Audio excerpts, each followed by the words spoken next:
Engineering entrepreneurs cannot depend solely on innovation. They must also demonstrate their ability to deliver both a product and company performance, combining engineering and business skills. It's essential for your students to understand how investors assess a company's worth, as this determines funding and future success. Investors will conduct a realistic and often rigorous evaluation of their strengths and weaknesses, seeking a comprehensive package that shows proficiency in all key areas. In this film, we'll explore the key factors that contribute to a company's value and how investors use different valuation methods in their assessment.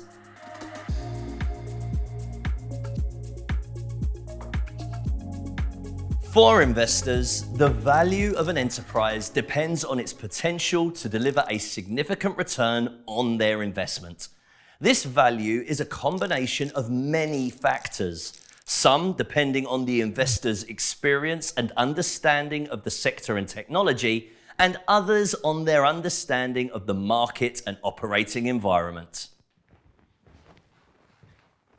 Factors that contribute to the value of an enterprise include the team, the experience, skills, and qualities of the founders, the technology that underpins the product or service, the actual design of the product or service, the intellectual property, which includes the patents, registered designs, and trademarks that protect the unique features and functions of the product or service.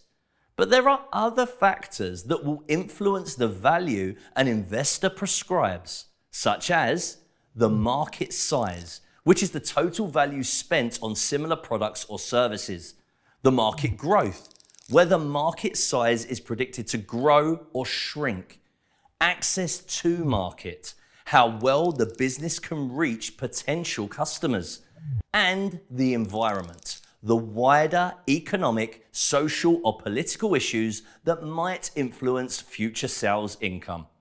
A relentless focus on creating customer value will drive enterprise success and subsequently investor valuation. To explore these sources of value further, it will be useful to do some of the following tasks with your students. Ask students to suggest high-value companies such as Apple, Alphabet, Nvidia. Discuss why these companies are worth so much. Emphasize the value their products create, the quality of their people, and their large target markets. You may also want to introduce the concept of a competitive moat. In the same way that a water moat protects a castle from invaders, a competitive moat is how a company prevents competitors from taking its customers by protecting its intellectual property and offering value that is hard to replicate. Startups need time, people, and resources to turn innovations into viable, market-ready products or services. Without sales income and profit figures, pre-revenue valuation often relies heavily on qualitative factors. This valuation is important for potential angel investors.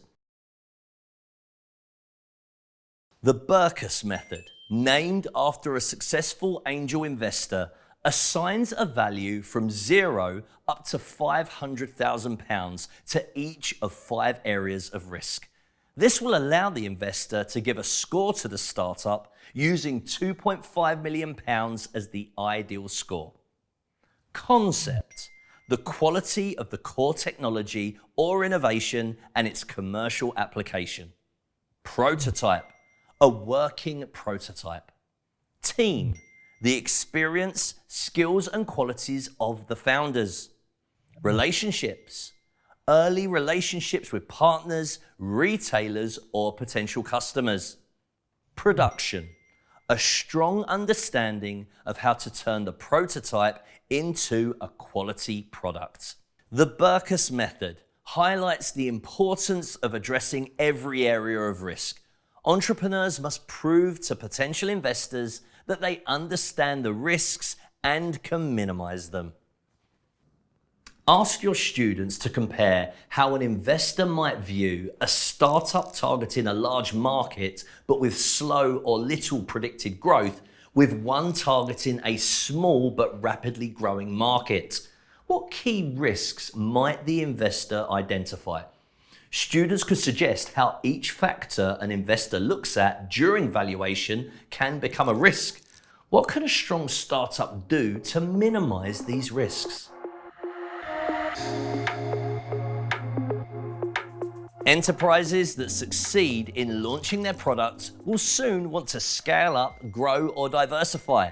Venture capital firms use a range of methods to value a potential investment. The scorecard method assigns a score to different factors, weighted so some factors affect the score more than others. Each factor is assigned a score that compares the strength of each factor with a benchmark company from the same sector. The venture capital, or VC method, calculates the future value of a company in the investor's exit year.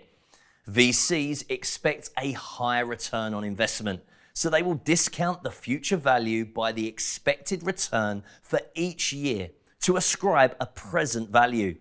The investment needed as a percentage of this present value gives the stake the investor expects. For example, a £100,000 investment in a business valued at £500,000 gives the VC a 20% stake in the business.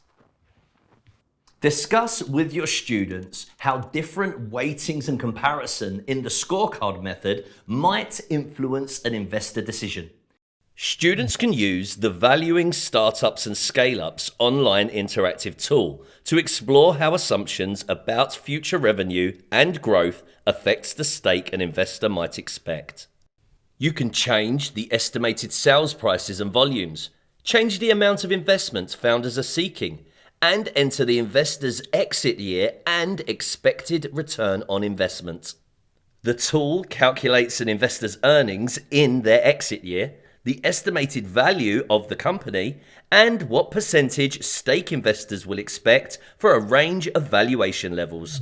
This tool can be used with the learner resources and the examples included in them. To illustrate these concepts, let's look at a case study you can use with your students. This is also in the learner resource. An engineering startup aims to help groups of homes or small communities connect their home renewable generation and battery storage within a micro-scale smart grid.